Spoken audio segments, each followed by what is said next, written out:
السلام علیکم پیارے بچوں، انوکھی کہانیاں 786 کے نئے ایپیسوڈ میں آپ سب بچوں کو خوش آمدید کہتا ہوں۔ ڈھانچوں کے مجموعے کی پہلی قسط ہم نے سن لی تھی۔ آج میں آپ کو اس کی دوسری قسط سناؤں گا، دوسری اور آخری قسط۔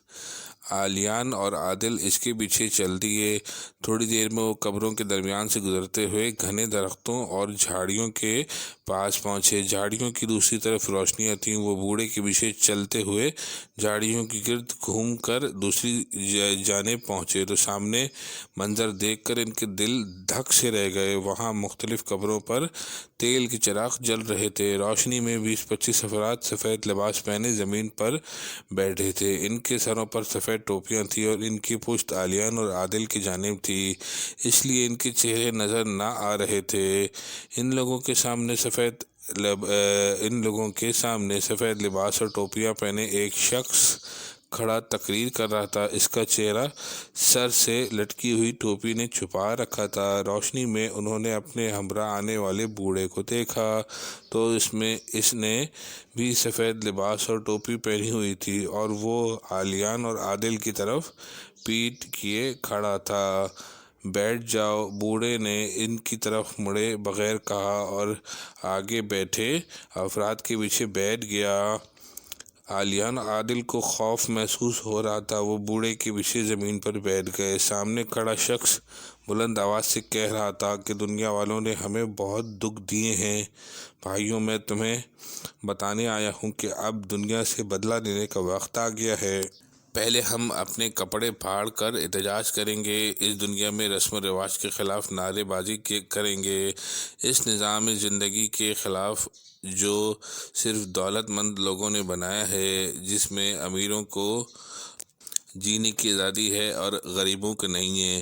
ان کی بڑی بڑی قبریں اور سنگ مرمر کے مزار بنائے جاتے ہیں، پھر ان کی پوجا کی جاتی ہے اور ان سے مرادیں مانگی جاتی ہیں، لیکن غریب کو ڈھنگ کا کفن بھی نہیں دیا جاتا اور اسے مٹی میں دفن کر دیا جاتا ہے۔ کہتا تو ٹھیک ہے، آلیان نے آہستہ سے آواز میں کہا، غریب بھی تو انسان ہوتے ہیں، لیکن ان کی قبر بنانے کے بجائے مٹی سے ڈھیری بنا دی جاتی ہے۔ لیڈر کہہ رہا تھا، امیروں کی قبر پر بجلی کے کمکمے جلائے جاتے ہیں اور غریب کی قبر پر سرسوں کے تیل کا معمولی سا چراغ بھی نہیں جلایا جاتا۔ ہاں، یہ تو بات ہے، آلیان نے سر ہلا کر کہا۔ تو ان کے پیچھے بیٹھے ہوئے بوڑھے نے پلٹ کر ان کی طرف دیکھا اور آلیان کے منہ سے چیخ نکل گئی۔ روشنی میں بوڑھے کا چہرہ انتہائی خوفناک تھا، جیسے کسی مردے کے سر پر ہڈیاں لگی ہوں اور وہ ڈھانچے کی طرح دکھ رہا ہو۔ اس کی آنکھوں کی جگہ گڑھے ہوں، ناک غائب تھی اور ہونٹ بھی نہیں تھے، گوشت پوش سے آری کی طرح دانت تھے۔ انتہائی خطرناک اور خوفناک چہرہ لگ رہا تھا۔ آلیان خوف کے مارے کانپنے لگا، عادل بھی دہشت زدہ تھا۔ خاموشی سے تقریر سنو یا خود وہاں جا کر تقریر کرو، مردے چہرے والے نے آلیان کو ڈانٹتے ہوئے کہا۔ اس کی ڈانٹ سن کر عادل کی اوزان خطا ہو گیا اور وہ بے ہوش ہو گیا۔ اس لمحے تقریر کرنے والے کی آواز سنائی دی، بھائیوں، آخر کب تک یہ ظلم برداشت کریں گے؟ ہمیں اس دنیا میں اپنا حق چھین لینا چاہیے۔ ہمیں عہد کرنا چاہیے کہ اس گاؤں سے روزانہ ایک آدمی کو یہاں لائیں گے اور مل کر اس کا خون پئیں گے۔ سردار، ایک آدمی تو کم ہے، اس کے خون سے صرف میری پیاس نہیں بجھے گی۔ مجمع میں سے ایک آدمی بولا، تو ٹھیک ہے، روزانہ بستی کے 10 افراد کو لایا جائے گا۔ تقریر کرنے والے سردار نے کہا، 2 لڑکے یہاں موجود ہیں سردار، آلیان کے آگے بیٹھے مردہ چہرے والے نے بلند آواز سے کہا۔ بہت خوب، یہ تو ہماری خوش قسمتی ہے کہ ہم اپنے انتقام کی ابتدا انہی لڑکوں سے کریں گے، سردار نے کہا، لیکن پہلے احتجاج کریں گے۔ ان کی باتیں سن کر آلیان کا دہشت سے سانس روکنے لگا۔ اسی لمحے سردار مردے نے اپنا سفید لباس اور ٹوپی اتار پھینکی اور اس کے ساتھ زمین پر بیٹھے تمام افراد نے بالکل ایسا ہی کیا۔ وہ سب مردے تھے، گوشت پوش سے محروم ڈھانچے، جن کی آنکھیں اور منہ کی جگہ صرف سوراخ تھے۔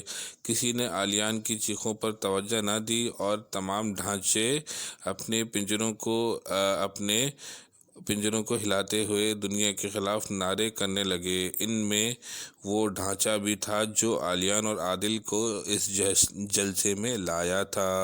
ہمیں ہمارا حق دو، ہمیں اچھا کفن اور اچھی قبریں دو، ظالموں جواب دو، ہمارے حق کا حساب دو۔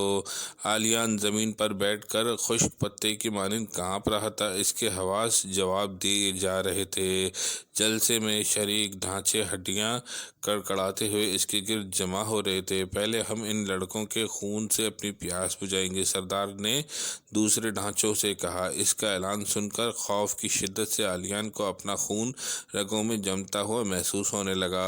سردار نے پھر کہا، رحم دین، تم کسائی ہو، اس لڑکے کو ذبح کر کے اس کا خون گلاسوں میں ڈالو اور سب کو پلاؤ۔ عالیان اور عادل کو لانے والا ڈھانچہ عالیان کی طرف بڑھا جس کا نام رحم دین تھا۔ اسے اپنی طرف بڑھتے دیکھ کر عالیان خوف سے چیخا اور بیٹھے بیٹھے پیچھے سرکنے لگا۔ اس کے پیچھے ایک قبر تھی جس پر چراغ جل رہا تھا۔ عالیان پیچھے ہٹتا ہوا قبر کے ساتھ جا لگا۔ تمام ڈھانچے اچھل اچھل کر نعرے بازی کر رہے تھے اور رحم دین کا ڈھانچہ عالیان کی طرف بڑھ رہا تھا۔ اب اس کے ہاتھ میں بہت ہی تیز چھری تھی اور وہ عالیان کو دیکھ رہا تھا۔